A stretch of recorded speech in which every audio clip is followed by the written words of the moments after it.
ஒரு விதமான ஒரு இதத்தை கொடுக்குற மாதிரி தான் அந்த காஃபி இருக்கும். அதோட அந்த ஊரில் இருக்கிற எனக்கு தெரிஞ்ச வேறு சில நண்பர்களோடு சேர்ந்து அந்த காஃபியை குடிக்க இன்னும் சந்தோஷமாக இருக்கும். அந்த காலையிலிருந்து மதியம் வரைக்கும் அதுலேயே இருந்து அங்கே வந்து போனவர்கள் அத்தனை பேருடையும் கதைச்சி மகிழ்ந்துட்டு தான் நாங்கள் வீட்டுக்கு வருவோம்.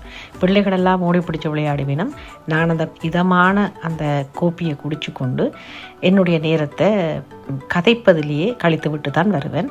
மிக மகிழ்ச்சியான ஒரு நாளாக அமையும். நீங்கள் இருக்கிற நாடுகள்லையும் இப்படி விழாக்கள் நடக்கிறதா? அப்படி நடந்தால் எப்படியான விழாக்களாக அது கொண்டாடப்படுது? மதம் சார்ந்து கொண்டாடப்படுகிறதா அல்லது குழந்தைகளின் மகிழ்ச்சியை மட்டும் மனதில் கொண்டு கொண்டாடப்படுகிறதான்னு சொல்லுங்க. ஏன்னா பிரான்ஸ் நாட்டில் மதம் சார்ந்து நிகழ்வுகள் பப்ளிக்கில் கொண்டாடுவது மிக குறைவு.